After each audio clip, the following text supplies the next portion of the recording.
नमस्कार दोस्तों, ये video editorial compilation for mains का पार्ट है। आप प्लेलिस्ट में जाके एडिटोरियल की वीडियोस पेपर वाइज और टॉपिक वाइज देख सकते हो। और अगर आप दिसंबर 2019 के बाद की वीडियोस को देखना चाहते हो तो वीडियो के नीचे मौजूद ज्वाइन बटन की सहायता से आप मेंबरशिप को ज्वाइन कर सकते हो। चलिए डिस्कशन स्टार्ट करते हैं।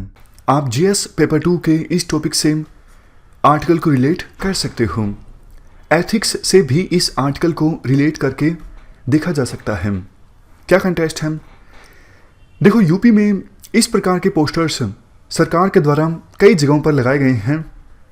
खास करके लखनऊ में सरकार का दावा ये है कि एंटी सीएए प्रोटेस्ट के दौरान, यानी सिटीजनशिप अमेंडमेंट एक्ट के खिलाफ जो प्रोटेस्ट हुआ, उस प्रोटेस्ट में काफ़ी सरकारी संपत्ति को नुकसान पहुंचाया गया। और ये जो लोग हैं ये उस संपत्ति को नुकसान पहुंचाने के लिए जिम्मेदार हैं, इसलिए ये लोग उस नुकसान की भरपाई करें। अदरवाइज इन दोषियों की जो संपत्ति है वो भी जब्त की जा सकती है। तो ये पूरा मामला है। आप बताइए ये सही है या फिर गलत है? आर्टिकल में कहा जाता है, देखो, सरकार का लक्ष्य मेन ये है कि वो लोग जो सिटीजनशिप अमेंडमेंट एक्ट के अगेंस्ट प्रोटेस्ट कर रहे थे उन्हें ह्यूमिलिएट करना। क्योंकि इस पोस्टर में सरकार के अनुसार जो दोषी हैं उनके नाम और एड्रेस भी बताए गए हैं, तो खतरा इनको और भी ज़्यादा बढ़ जाता है, ना सिर्फ सरकार से बल्कि सिटीजनशिप अमेंडमेंट एक्ट के प्रोटेस्टर्स से भी।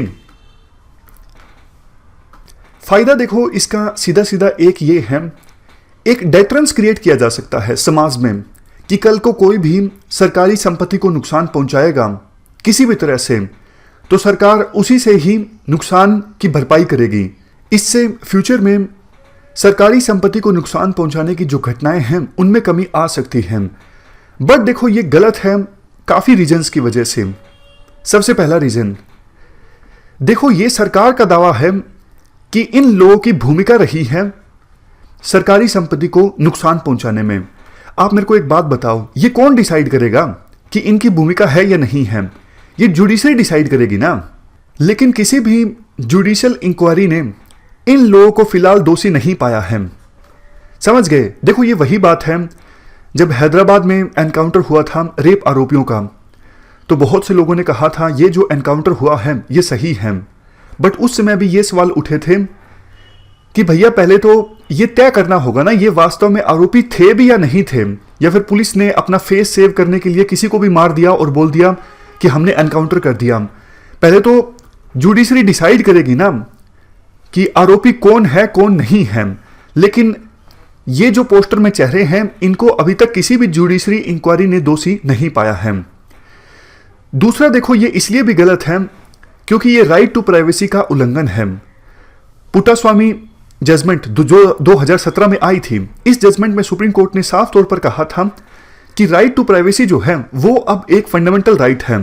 तो इस प्रकार से नाम उजागर करके, चेहरे उजागर करके, एड्रेस उजागर करके सरकार इन लोगों के फंडामेंटल राइट को वायलेट कर रही है। तीसरा, ये इसलिए गलत है, यूपी की सरकार कहती है कि सरकारी संपत्ति को जो नुकसान पहुंचाया गया है उसकी भरपाई हम इन लोगों से पैसे लेके करेंगे, आप कर लीजिए। बट इसके लिए कोई कानून तो होना चाहिए ना। आपने कानून अभी बनाया नहीं है, ऐसा कोई कानून अभी है नहीं। आप तो अपनी विम्स एंड फैंसीज से काम कर रहे हो। पहले आप कानून बनाओ, उसमें ये लिखा गया हो, उसके बाद आप ऐसा काम करो। तो ये 3 रीजंस की वजह से गलत है। तो जब ऐसे पोस्टर्स लगे, इलाहाबाद हाईकोर्ट ने सू मोटो नोटिस लिया इन पोस्टर्स का, मतलब अपने आप से संज्ञान लिया। कोई पिटीशन इलाहाबाद हाईकोर्ट में फाइल नहीं की गई थी। तो सुनवाई के दौरान यूपी सरकार के द्वारा जो तर्क दिए गए वो तर्क देखो मजबूत नहीं थे। एक तर्क उन्होंने दिया कि जब लखनऊ बेंच है तो इलाहाबाद हाईकोर्ट की बेंच इस केस पे सुनवाई क्यों कर रही है। ये कोई स्ट्रॉन्ग आर्गुमेंट नहीं था। दूसरा आर्गुमेंट ये दिया गया, अगर सरकार ने कुछ गलत किया है तो ये जो लोग हैं जिनका नाम है पोस्टर्स में, ये सरकार के खिलाफ कोर्ट में जा सकते हैं, आपको सू मोटो नोटिस लेने की आवश्यकता नहीं है।